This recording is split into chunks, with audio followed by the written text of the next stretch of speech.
After a good night's rest and a longer than minute of thinking, I'm actually pretty positive about most of what we were shown about those elite specs.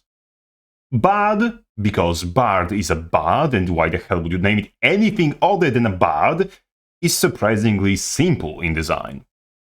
Its shatters were just replaced with normal skills that cast an initial effect upon activation and then give you a passive on top for an undisclosed duration.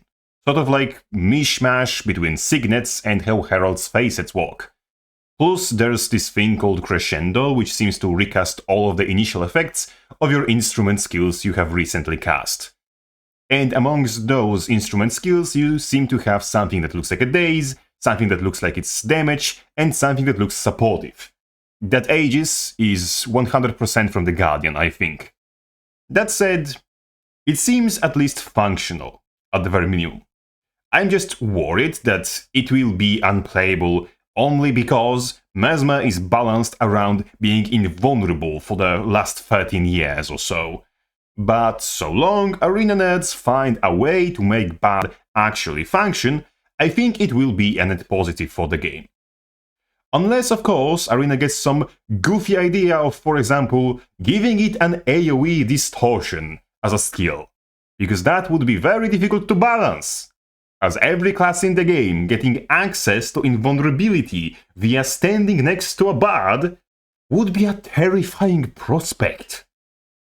Furthermore, a team of 5 bards chain invulnerability spamming on each other wouldn't be something I would like to see become a cheese strat.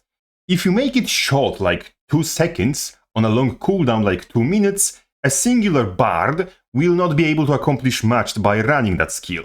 But if you make it strong enough to be useful in hands of that singular bard, like 4 seconds of invul, it would make it so you have 20 seconds of total combined invulnerability on team of 5 bards.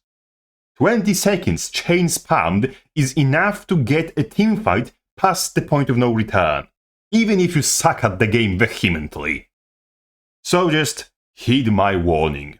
There's a risk of a bullshit more egregious than Spill Spellbreaker just rounding the corner as we speak.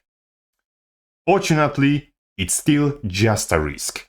We have to wait and see. Moving on to something slightly greener, someone at ANET went to a meeting and said, "You know what Ranger needs? A third fucking bow! So he's even more fucked by every projectile denial in the fucking game!"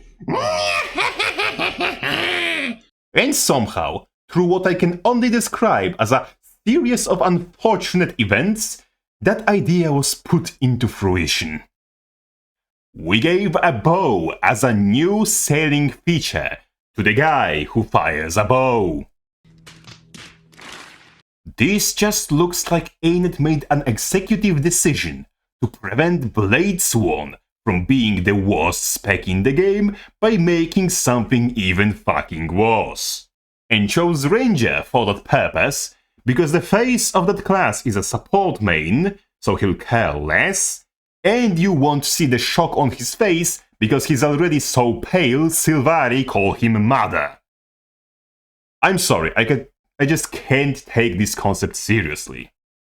I just watched that trailer and have one singular thought spiraling in the back of my mind. Shield Master is a trait that exists in Guild Wars 2. It's like they genuinely have Depreciation King and want to somehow combine that with their undeniable crush for Maklak, and that be a new selling expansion feature for them. And the trailer doesn't do it any better either. Bad Bloody standing still watching someone else slug it off looked more impressive than this. Honestly, it might be just me, but ArenaNet probably shouldn't show off new Elite Specks by putting them in a stunningly boring 1v1 with an oblivious open world fodder mob. I just hope, for the sake of all Ranger kind, that whatever this is just a case of ArenaNet marketing, and it will look much better on tomorrow's livestream. And finally, let's address the B in RGB. The "we put Ascalonian ghosts into Squeezer and got this out of it" aesthetic is something I really like, honestly. And if that spec won't have traditional virtues and long as balls virtue cooldowns, that means renewed focus won't be a dumbest bloody button in all of existence on that specific elite spec. That said, shrouds always have their respective downsides, like losing access to your stun breaks and the whole conundrum of health tank being punished for health tanking, which I bring up because the Luminary Shroud looks almost like a parallel to Reaper Shroud. You have a movement skill, like Reaper Shroud 2. You have a defensive button, like Infusing Terror. You have circular AoE, like Soul Spiral, and you have big payoff button, which in Reaper's case is offensive, in God's case will be supportive. There's also the thing they said in blog post. We were told that there won't be resource limit required to enter Radiant Shroud, but it still may have something to shield your health with, just not be forced out of Shroud if you lose all of that shield.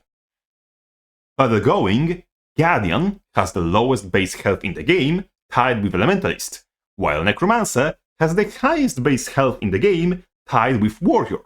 Shroud health capacity, if God gets Shroud health, is based on your health and vitality, which makes those two even better foils for each other. If you had an actual Shroud health that protects your health bar, you would just have enough to cover maybe 2 crits at most. And it would actually work well with the idea of hopping into Shroud and hopping out, because you would have this small amount of barrier to protect yourself. And it would compensate for God's low health in a way that's actually skillful, not skill-less, like Aegis spam or shoving Shield of Courage in people's faces and wondering why everyone started asking for unblockables to be put in the kit. Arena might have cracked the code. This may be, with for now strong emphasis on the word may, first Guardian spec that will be legitimately fun to fight. And I can't wait to find out. Either I'm right or hoping my socks off. Anyway, big sign of gratitude to all the generous supporters, continuously considering my dubious quality content worth their money. You're all truly welcome. Crabface out.